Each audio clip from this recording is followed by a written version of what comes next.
Kejadian 3 tahun belakangan ini banyak sekali merubah orang dari segi mental, fisik, maupun psikis. Perbedaan dan adaptasi yang keras di mana setiap orang itu memiliki habit yang langsung tiba-tiba berbeda karena adanya pandemi COVID-19. Banyaknya hal yang janggal, aneh, ekstremisme yang cukup tinggi, dan lain sebagainya seperti orang-orang yang alami selama 3 tahun terakhir ini. Di mana banyak sekali rencana pembantaian secara tidak langsung oleh siapa itu yang mengontrol. Kenaikan harga pangan, kenaikan harga komoditas, bensin, minyak, beras, dan lain sebagainya. Isu perang, isu adanya pemboikotan, pembantaian massal, penyakit yang baru ada untuk di-develop. Munculnya perang Rusia dan Ukraina, adanya gencatan senjata dari Israel ke Palestina, dan masih banyak lainnya. Besarnya penggirian opini mendasari banyaknya pesaing dan juga banyaknya pilihan dari setiap segmen yang semua orang lihat di dunia ini.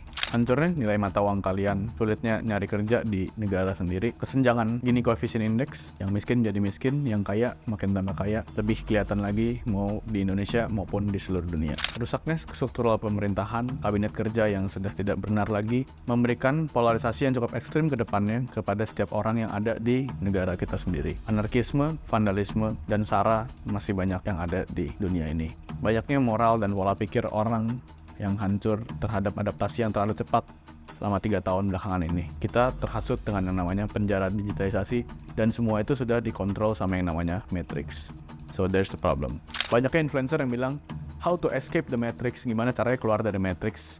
Emang beneran bisa keluar dari Matrix? Padahal mereka tuh nggak ngerti Matrix itu sebenarnya apa. Jadi Matrix itu adalah sebuah penjara yang sudah dirancang secara sistematis di mana kalian semua nggak akan pernah keluar dari yang namanya Matrix ini. So there is no limit where the Matrix cannot be controlled anymore. Jadi alias di mana di momen kamu dilahirkan di dunia ini, kalian tuh sudah masuk ke namanya penjara Matrix yang ada di dunia ini. Ibaratnya itu lu telur nih, lu dipecahin ke panci panas dipecahin ya. Ini momen telur itu dipecahkan, anggap itu sebagai kamu udah dilahirkan di dunia ini. You already entered the panci panas. You also already entered the Matrix. Jadi kalau ada orang yang bilang, apalagi influencer yang bilang, escape the Matrix, bro, Matrix nggak akan pernah bisa di-escape. Mereka tuh udah salah konsep bahwa Matrix, kalau lu keluar dari Matrix, lu keluar dari sistem itu, you balik lagi ke zaman batu, men.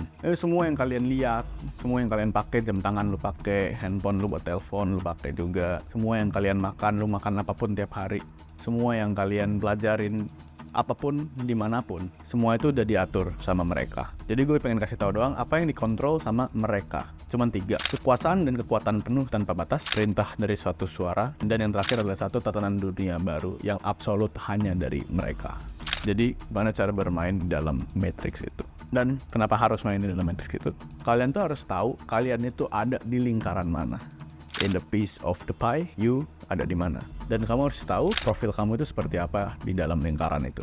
Kalian tuh sadar atau SMP atau SMA lah, sekitaran di umur-umur kalian segitu, dimana kalian tuh udah sering banget ada di otak kalian itu pertanyaan-pertanyaan yang aneh yang sebenarnya itu gak bisa dijawab, tapi itu nempel aja di kepala kalian itu apa, gimana, kok bisa, kenapa, siapa sih, dan lain sebagainya. Terus kalau lu ditanya gitu, lu bingung sendiri kan mau jawab kayak gimana nih, apaan gue nanya gini tapi sebenarnya ini susah buat dijawab. Kayaknya emang gak ada jawabannya, tapi ada jawabannya. Tapi setelah gue perhatiin nih, banyak banget kan ada orang-orang yang udah kaya, mereka tuh cuma 3 hal ini doang yang mereka perhatiin, gimana cara mereka bisa main di dalam sistem Matrix ini. Ada 3, yaitu uang atau kekayaan, pola pikir, dan juga praktisi secara langsung. Ini gue masuk yang pertama, topik keuangan, dimana uang itu merupakan bahan bakar kalian untuk kalian tuh bisa nuker waktu, tenaga, pikiran, bahkan sampai hal-hal kecil yang minor-minor, ataupun bisa sampai majority, dimana kalian tuh uangnya udah sampai mana levelnya. Kalau kalian cuma mikir you have the money, you cuma bisa beli mobil, ya oke lah beli mobil yang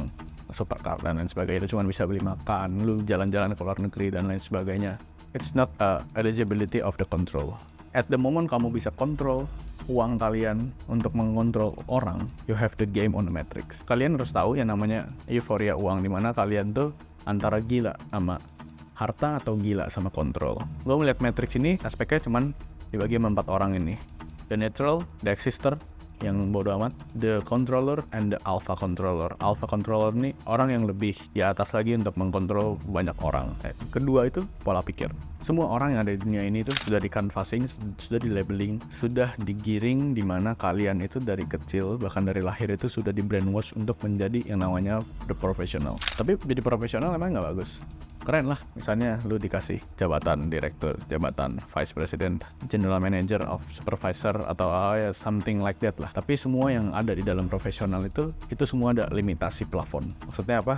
Lu punya batas maksimum dari setiap apa yang lu kerjain. Lu mau kerjain kerjaan lu dari company itu 20 jam sehari, mau lu kerjain cuma 5 jam sehari, mau lu istirahat 3 jam, makan siang, keluar, terserah kemana sehari, mau lu nggak masuk dan lain sebagainya, your limitation is up there. The moment kalian tuh cuma dikasih tahu, kalian tuh cuma bisa dapetin 10 juta, 20 juta, ya mungkin 100 juta ada banyak kan.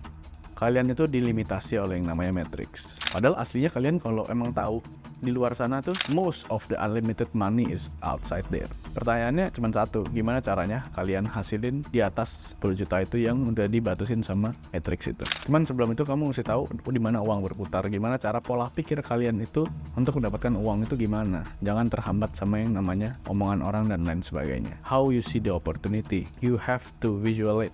You harus berimajinasi, lu kalau dapat 1 miliar, 2 miliar sebulan, atau bahkan sehari, PNL kripto tuh satu hari bisa ratusan M, lu bayangin kayak gimana, kok bisa dapet begitu, gimana caranya, pencet apa, pencetnya gampang, pola pikirnya yang susah. Jahatnya sistem yang ada itu, kalian tuh udah diporsiin, dapatnya berapa. You kayak pergi ke restoran, you pesen satu makanan, you have the portion, right? Satu porsi itu udah dibatasin, lu kalau mau nambah ya beli lagi. Itu sistem.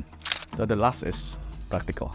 Praktisi akan selalu menang dengan namanya akademisi. Makanya dosen nggak ada yang bawa Ferrari. Sebutin 3 dosen yang bawa Ferrari ke kampus yang dia ngajar. Jadi once you have this, you have the practical of the any kind yang you kerjain, yang you punya, yang you let's say jalanin bisnis dan lain sebagainya. You know the gameplay. Lu mau dibolak-balik kayak apapun, lu udah jago main bola kan, udah jago masak kan. You mau ditanya teorinya mau kayak gimana pun, dimanapun sama siapapun, ya lu bisa jawab lah. Jadi yang susah tuh bukan yang pertama, bukan yang kedua, tapi yang ketiga ini, be the practitioner. Karena teori dasar akan adanya akademisi itu selalu update terus setiap tahunnya, setiap hari bahkan. Dan lu kalau dari yang namanya praktisi, lu bisa semua lah. Dan yang terakhir, pertanyaan gua, mungkin lu juga nanya kali ya, siapa yang ngatur ini dan kenapa diatur? Terus kayaknya nggak banyak yang ngomong ini. Kenapa adanya sistem ini? Kenapa bisa terjadi cerita kelam ini? Dimulai itu di tahun 1100-an something, Ordo Knights Templar. Ini balik sejarah dikit ya. Mereka itu yang kurang lebih yang ciptain nanti adanya perang salib dan lain sebagainya, The First of Armageddon dan lain sebagainya, sampai di tahun 1782 itu di Kongres Kontinentalnya Amerika, di mana ada sekelompok kecil orang yang pengen membuat yang namanya gerakan pencerahan secara global. Dimulainya era baru dalam sejarah manusia ini, dimulai di sini dan ini yang terjadi sampai sekarang. Dengan prinsip satu tujuan, satu kekuasaan, satu kekuatan, dan satu tatanan dunia baru, di mana ini adalah satu konsep dan sistem yang mereka itu takut sama banyak orang. Udah sepanjang ini ngomong-ngomong, sistem ini dibuat terus dibikin kontrol dan lain sebagainya. Kalau lu punya kontrol akan sesuatu, berarti lu ada something yang di pikiran lu tuh, anjir ini bahaya nih, ada musuh. Ketika ada bahaya, ada yang harus dilawan. Jadi who is the enemy? You are the enemy. Who's the controlling? Siapa yang bikin sistem ini dari A ke Z? Siapa yang bikin matriksnya?